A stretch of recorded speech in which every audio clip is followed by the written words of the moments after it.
এবার মার্কা নাই মানে কি হচ্ছে গিয়ে মার্কার যে প্রভাব অনেকে দেখানোর চেষ্টা করেন এটা যেন দেখাইতে না পারে।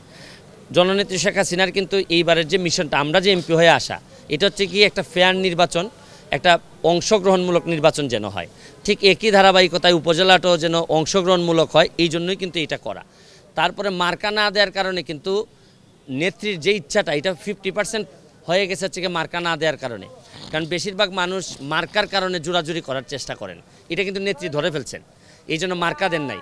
এখন মার্কা না দিলেও স্থানীয় লোকজন অনেকেই ধরেন এমপি সাহেব তার ভাতিজা ভাই এরকম অনেকে চেষ্টা করেন, এইটা থেকে কিন্তু যেহেতু দল কঠিন সিদ্ধান্ত নিয়েছেন এটা কিন্তু প্রভাব পড়বে অনেকে। আমি তো দেখলাম যে আপনি দেখছেন পলক সাহেবের বোনের শ্যালক উনি কিন্তু উইথড্র করা লাগছে, তো এটা কিন্তু একটা বড় মেসেজ দিয়েছেন আওয়ামী লীগ এবং এটা কিন্তু অনেকটুকু কাজ করতেছে। এবং আরও শুধু যে মার্কা দেন নাই তা নাই, আগে কিন্তু একটা সিস্টেম ছিল মার্কা না দিলে আওয়ামী লীগ কিন্তু স্থানীয় আওয়ামী লীগ একজনকে মনোনীত করতো, তার পক্ষে কাজ করে, এইটাও কিন্তু এবার করতে দিচ্ছে না। আমি মনে করি দলের এই সিদ্ধান্তটা খুবই ভালো। তবে এমপি যেই হবেন এটা নির্বাচন কমিশনের আইনের অনুযায়ী চলবেন। এখানে আওয়ামী লীগ কী বললো না বললো এটা কিন্তু নির্বাচনের আগ পর্যন্তই। একজন এমপির মানসিক সাপোর্ট থাকতে পারে একজনের প্রতি, যে আমিও তো ভোটার, ধরেন আমার এলাকায় উপজেলা নির্বাচন আছে, আমি ভোট দেওয়ার সময় কারো না কারো একজনকে দিবই। আমি এমপি হিসাবে নির্বাচন কমিশনের যে আইন এইটা যেন ভায়োলেশন না হয়, এইটার জন্য যা যা করার, আমি কোনো প্রচারণায় যাব না, আমার কোনো জিনিস প্রচারণায় ব্যবহৃত হবে না, এগুলো আমাকে করতে হবে। এটা কিন্তু দলের সিদ্ধান্তের বিষয় না, এটা নির্বাচন কমিশনের তফসিল ঘোষণার পর নির্বাচন কমিশন যেটা ভালো মনে করবে এটাই করতে হবে। এবং এটা প্রতিপালন করলেই আমাদের যে আওয়ামী লীগের যে উদ্দেশ্যটা এটাও সফল হবে। দল বুঝাইতে পারবে যে না আমি আমার পক্ষ থেকে সবটুকু করছি, এইটুকুর জন্য আমি মনে করি যথেষ্ট। তারপরে বাকিটা নির্বাচন পর্যন্ত নির্বাচন কমিশনেরও ডিউটি আছে।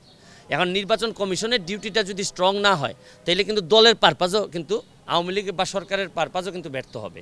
কারণ নির্বাচন কমিশন যদি স্ট্রং হয় তাহলে আওয়ামী লীগ যেটা চাইছিল, ধরেন অনেকে দলের সিদ্ধান্ত না মেনেও চাচ্ছে যে আমরা জোর জবরদস্তি করব, এইদিকে যদি নির্বাচন কমিশন এবং প্রশাসন স্ট্রং হয় তাহলে কিন্তু আর ওনারা খুলে উঠতে পারবে না। এতে কিন্তু আমি মনে করি সফলতাটা নির্ভর করবে বোথ আওয়ামী লীগ এবং নির্বাচন কমিশনের এই কাজের উপর। অ্যান্ড এমপি কি পেশি শক্তি দ্বারা শক্তিশালী নাকি না উন্নয়ন দ্বারা শক্তিশালী, আদর্শের কারণে শক্তিশালী? তো সে যদি আদর্শের দ্বারা শক্তিশালী হয় নিশ্চয়ই সে আরেকটা ভালো আদর্শের লোকরেই চাইবে এমপি যে উনি উপজেলার চেয়ারম্যান হোক। প্রবলেমটা হয় পকেটম্যান বানাইতে গেলে হয় কি আপনি খারাপ হোক, বদমাইশ হোক, লুচ্চা হোক, তখন আমরা মনে করি কি আমার পকেটম্যান লাগবে। কিন্তু যদি হয় আদর্শের ভিত্তিতে আমি আপনাকে পছন্দ করি, আচ্ছা ভাই নির্যাতিত নিপীড়িত মানুষের পক্ষে যদি আপনি দাঁড়ান আর আমি দাঁড়াই তাহলে আপনাকে তো আর আমার বলা লাগবে না, এমনিতেই তো আপনি আমার বন্ধু। আর আপনি যদি দুর্নীতিবাজ হন আর আমিও দুর্নীতিবাজ হন তাও তো আমরা বন্ধু। এখন দেখতে হবে যে আসলে এমপি সাহেবরা যাকে বানাইতে চাচ্ছেন বা যাকে সাপোর্ট দিচ্ছেন উনি আদর্শের দ্বারা বলিয়ান নাকি না লুটপাটের দ্বারা চুক্তিবদ্ধ।